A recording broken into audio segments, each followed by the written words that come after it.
sports fans, and welcome back to the HCM YouTube channel. So, as you can see behind me, we're back working on the British touring car replica Civic. So, if you didn't see the last video, we were at Cadwell Park, and the day was absolutely fantastic. But it didn't come without failures, so we had a few problems. So, such as the battery kill switch, that was a problem. We lost RPM signal, which is also a problem. That happened on the way up to Louth, up to Lincolnshire, and it was. But apart from that, it was really good. You know, the car needed a few more setup tweaks, so the suspension was still far too soft. I set it up just to be on the road, and obviously on the track it was too soft and needed to do a few more adjustments. So throughout that day, it was brilliant, absolutely brilliant. So apart from those bits, I wouldn't fault it. So to combat those, we've got some new bits. Oh, and as you can see from the track day, we haven't actually cleaned it at all. So you see there, that's where the previous sticker was. I started de-stickering it, but yeah, it's still filthy. Rubber dust, oil, muck, whatever, everything from the track is still on the car. So it does need a good clean. You can see all the dust on top of the roof. We're meant to start like ripping the interior apart a bit. So one of the problems we had was this beast. There we go, it's shutting itself. So this is a battery kill switch, and you can see here, you've got your red key. So this little red key got a little pin in it. That little pin is worn, big time worn, and so is the inside. So I had to drop it on the floor, throw it on the floor, good work. So I had to fudge it by sticking some washers on the inside, and it pushed the plunger down a bit further. I've just dropped it on the floor, so I've just nudged that up, but it's dead anyway, so that's done. So as a resolution, we had to go to, myself and Chris Yip, we went to Screwfix, got some super glue, glued this little pin back in because it was sliding in and out of this plastic and it wasn't engaging and turning the car on. So that became one big problem. To combat that, I bought a new one. So this one is an auto, oh that's better. So one of the problems was this beast. So this is a battery cut-off switch or battery kill switch. So this, you turn this on by turning it that way and then obviously turn it back off. Same as the key, and this is the key. So the key was the key problem. See what I did there? So this little pin would slide in and out and it wouldn't engage and it wouldn't push the plunger in, it wouldn't hold it in.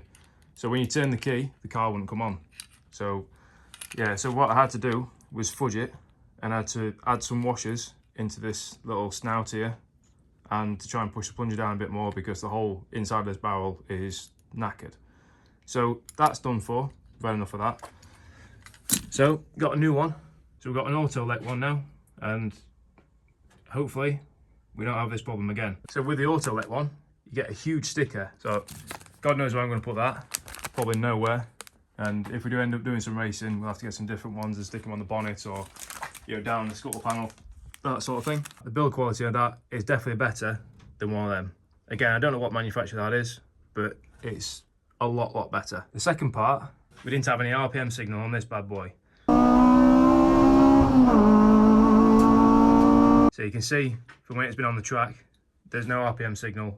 The only thing I was getting was voltage. So it's because it's got voltage already going to the dash. So what I actually found was nice little breakage there. So this was providing the RPM signal to the dash from the ECU. So unplugged the ECU, tried to find where the breakages were.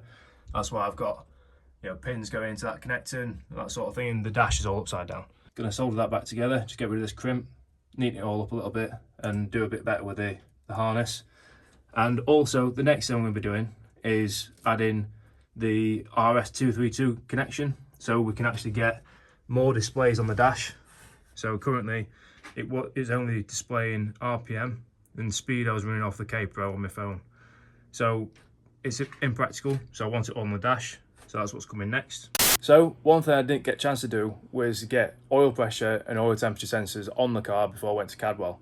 So I've now got some, so I'm happy about that, because before I was just running on hopes and dreams and it's a bit of a wing and a prayer, to be fair. So I got a little bit excited. I've already undone them, I've already opened them up. So we've got an LMA extension piece, so like a T-piece. So you bob that in the engine block. That runs your standard sensor and your oil pressure sensor. Oil pressure sensor is in here. There we go. Oil pressure sensor is in here. So we've got the AEM jobby. So you get the connector get a little piece in there as well. That's all good.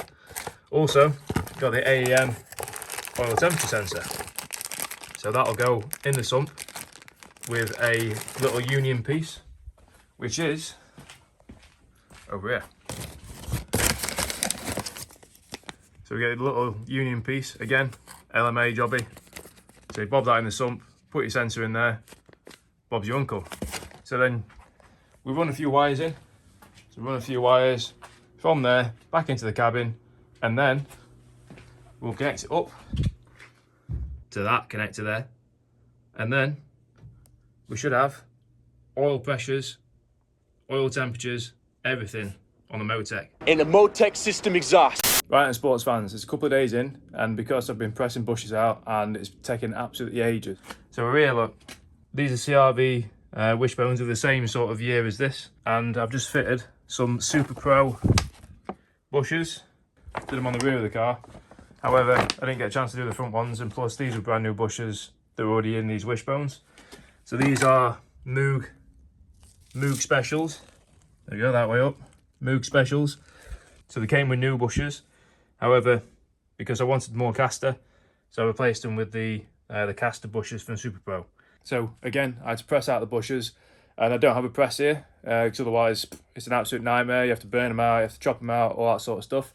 So shout out to Mark at B13 Garage in Rugby. Managed to use his press, borrow that for an hour.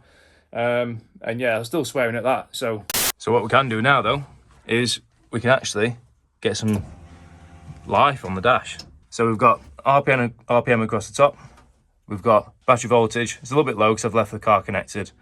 It's actually got the gear on there. Yeah, we can show all the gears in there, and magically K Pro works it out, which is really good.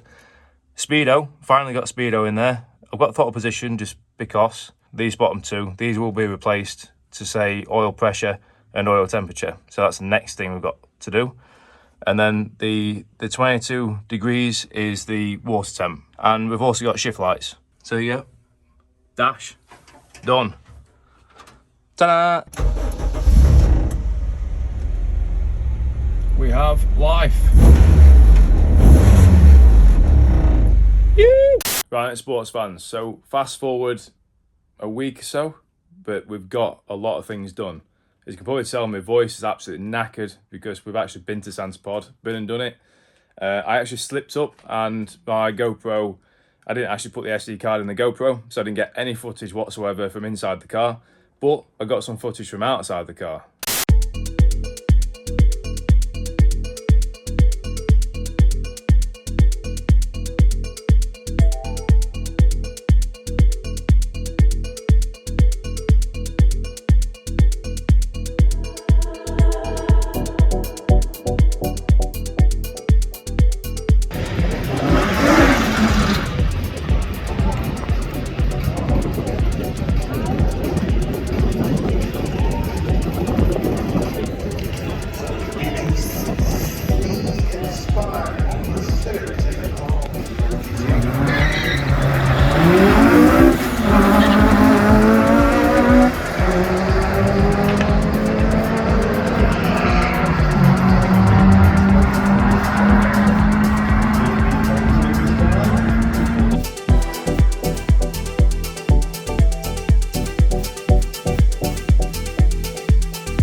So as you can see, the Civic ran a 13.9 at being the quickest, and then I did a 14 afterwards, but then because the queues are absolutely monstrous, I think I spent probably about best part 3 hours queuing. So I didn't bother, didn't do the third run, which I'm really happy with. 13.9, that's, you know, it's quicker than the Beamer, which I'm really happy with, so quicker than 340i. And yeah, end of the day, it's a track car. It's not a drag car, it's a track car. So it's made to go fast around circles. And not in straight lines. So the reason why I'd not been recording a lot of stuff is because I was actually under the cosh to try and get the car done, ready for Sanspod, and it was literally like the day before I could actually get it up and running. So let me just show you what I'd actually been doing. So I mentioned previously that altered the rack raiser, and in actual fact, well, I actually fitted the standard one and then realised that that still weren't enough, so I had to lower the track rods again. So I turned the bump steer correction track rod holder upside down, which is a common thing to do, and it tends to be for cars that are really lowered. So the bump steer is so much better, so the car doesn't actually want to kill me this time. So driving it fast on the road, which you gotta do, but yeah, even like driving it fast, going around corners, going over bumps, anything like that. Previously it wants to pull me into a hedge or a curb or anything, whatever. But now it's like driving a normal car, and that's what you want to expect, really. So another thing I've been doing is I raised up the ride height. So I raised it up by another 5mm on the driver's side, and because I'd actually staggered it, because originally it was just me driving the car, but I'd actually staggered the ride height between the two, so the driver's side was 5mm higher because of my 90 kilo fat ass, and this was ever so slightly lower. So what I've done, I've matched both sides now, because we've got Donington Park coming up in a couple of days, and we're going to have some passengers. So obviously myself and my missus is going to be in with me, and so we're going to do a nice video with that. So Donington Park will have myself, Becky, Rory, his partner Anna, and obviously Jack, and with Marta as well. Yeah, so we've got a full house, so there's going to be passengers. Yeah, it's going to be fun. It's going to be a fun day. Got my stickers on. So there's my gram. There you are. That's where you all are right now. And there's my reflection. Hey. Right, sports fans, we're going to wrap it up here for today. So thanks again for watching. Make sure you hit that subscribe button here below. Also, drop us a like, drop us a bell symbol, drop us a comment. We've got plenty more to come, and we'll see you at Donington. So take it easy.